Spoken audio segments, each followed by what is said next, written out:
Okay. Could not get the sucker forced into heating. I don't know. With the heat pump, I forgot what I did to override. I think I had to go into some configuration or unplug the network or something last time, so I'm not going to do that. I got the space temperature up to 79. Woo! I'll tell you how I do that. I did this before too. Is the reheat. Got my little jump box. I'm static hooked up, and right there. That's how I turn on and off the contactor. I'll just leave that on for extra load. And I just have this thing.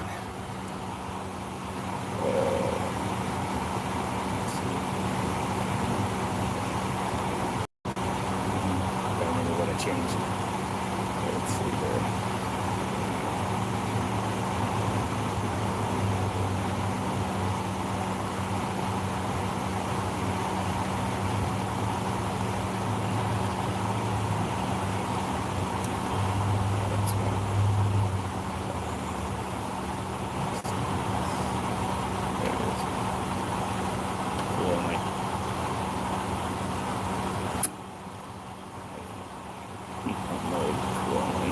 I just heard the clicks. So the sucker's going to get ready to kick on. Ramp up. So I want to just watch the temperatures. Space temperature 80. They've probably never seen it that hot in a while. So when the sucker does ramp up, we'll see if it starves on the suction side like it did before. There goes the compressor. Listen to that. I would definitely like to put one of these in my home unit. It's just like, they're so quiet. Just ramp up.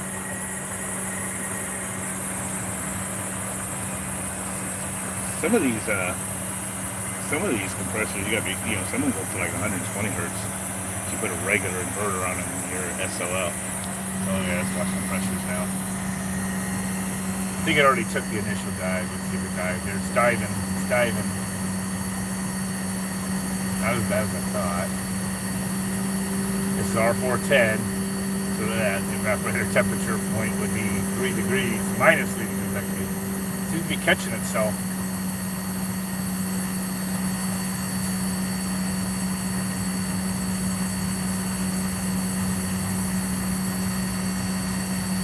Both of these units, when I take off the refrigerant cap, they spray out the core at me a little bit. These are good caps, though. Might have put them on last time.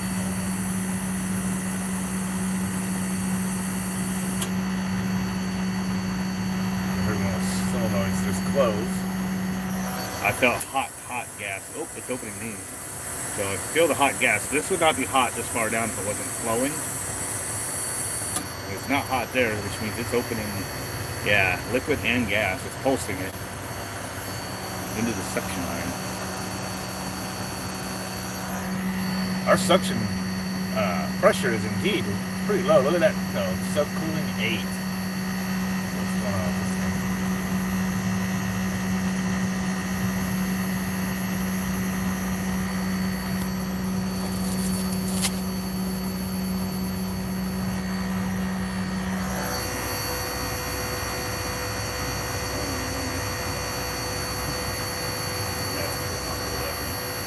Oh, that's pretty thick and hot. Oh, that's swelling on it there. It's not yet. Seems to be done doing it, injecting liquid and gas into the suction. Probe says it's 64.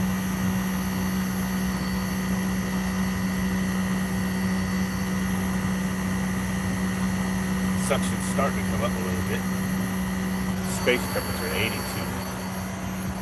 Turn off these. Usually this isn't even close to overcoming cooling capacity.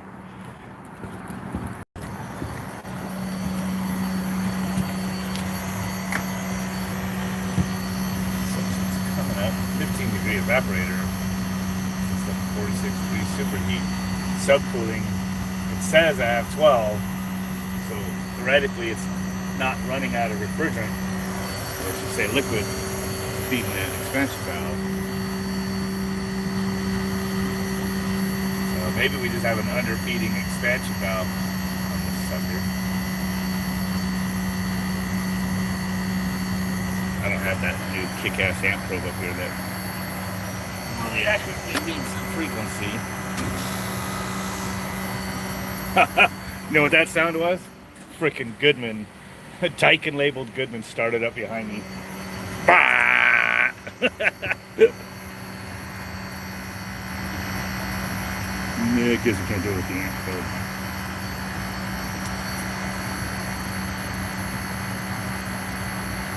Cheerful? Nah, I seriously doubt that. These things are pretty critically balanced. And too much airflow would make your suction pressure high, not low. It's, you know, like, it's definitely is either running out of refrigerant, which I don't think it is now that I watch this again, or it's got an underfeeding expansion valve. And that's what it looks like now. It's just an underfeeding expansion valve. And look, it slowly corrects. Look at that. It's getting out of the freeze up zone.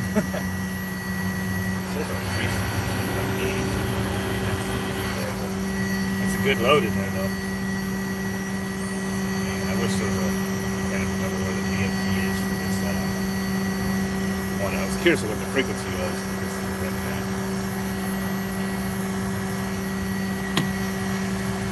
I think my other one could do it. Yeah, maybe it didn't.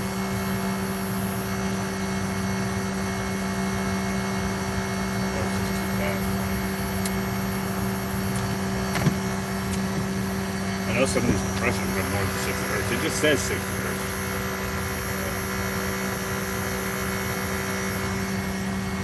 Some of them are up to 200, or not 200, like 120 or something like that.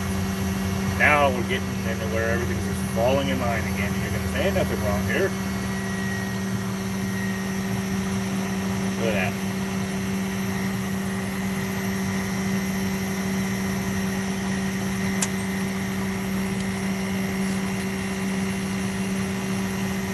Pressure's actually seems to be running it pretty much right at full speed, I believe. I don't think it's going to change anything.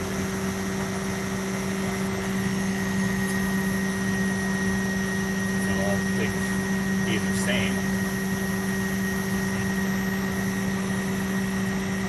Yeah, there was a lot of superheat, but it wasn't like too much airflow. You'll have your suction pressure won't drop.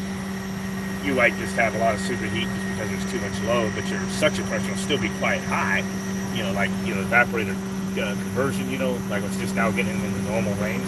But that was running like 60, you know, 70, slowly coming up. It was running like at 15, 20 degree. You know, putting more hot air across the coil won't drive down your suction pressure. It'll drive it up a little bit. And then the temperature is so superheated, the gas is so superheated that naturally the superheat comes out really high on a high load. But a little bit. Sometimes the superheat, you know, and the pressure just track together to some degree. But yeah, it's just like it's just underfeeding.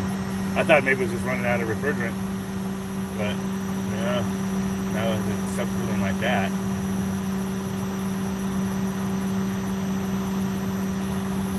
Now the space is starting to drop a little bit.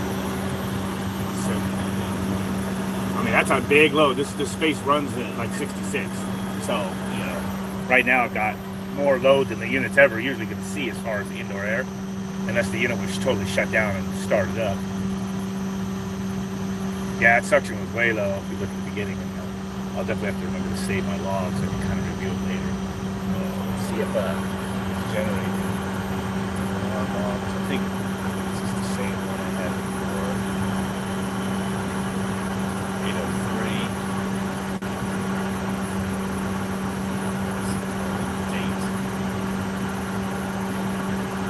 That's the one it generated when I first kicked it out earlier.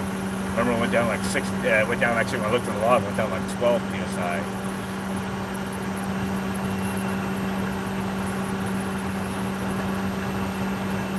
Well, but this time it didn't quite get that low.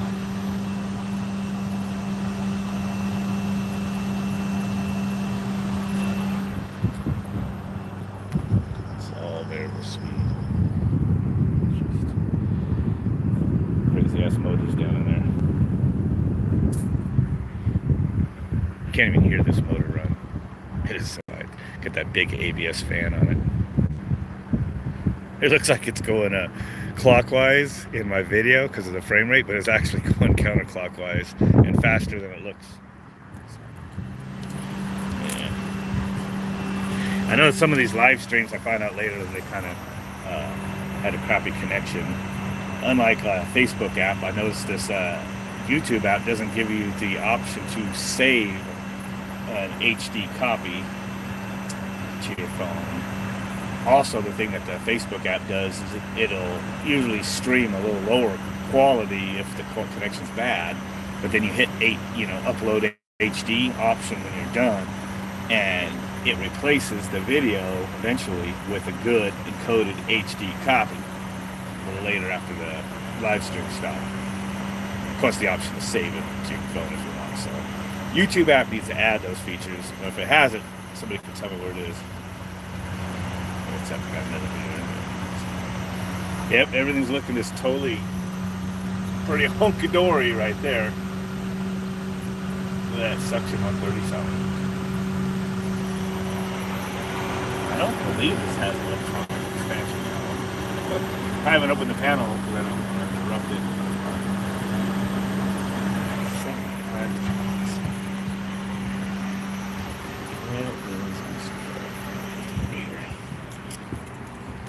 Unhook this. I don't think I'm going to need to heat this up again. Static. It's like I get a little shock, but it's shock from walking on this insulated roof.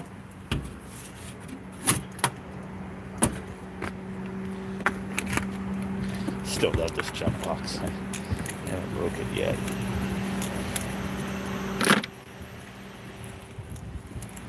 Now I'm going to open up the other one.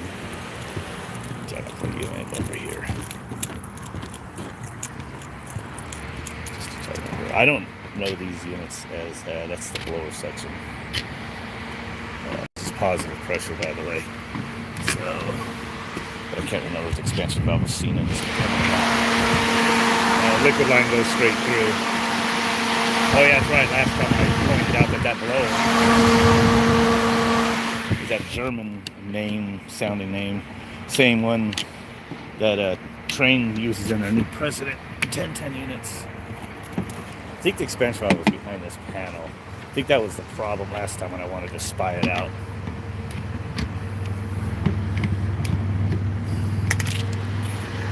Yeah, see, that is kind of a goofy setup. I guess I need to lift the top of this panel to take a peek in there. These two hinge doors tied to this panel. That's, yeah, kind of a shitey thing to do. They're Daikin.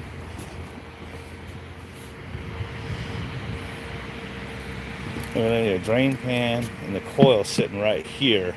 So behind this has to be the expansion valve. I haven't had any clues of it being electronic. Ugh. I'm gonna just vomit in my mouth just a little bit every time I see this Goodman unit with Daikin logos. Ugh. Ugh.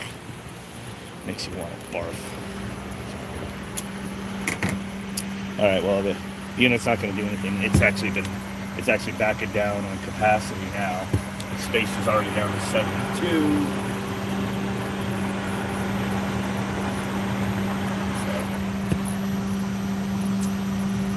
Yeah. But anyway, I'm gonna cut the video loose. Sometimes talking to the video, it does make you keep you thinking. So actually, believe it or not, doing some of the streams actually help rather than a distraction.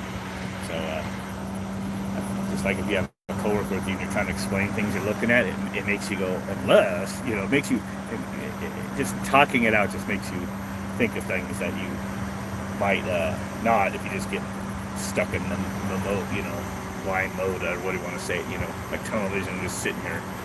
So it's going to be down the temperature here pretty soon. So I'm going to stop this. I'm going to take a gander at what kind of expansion valve is, and I might put an update on that a little later.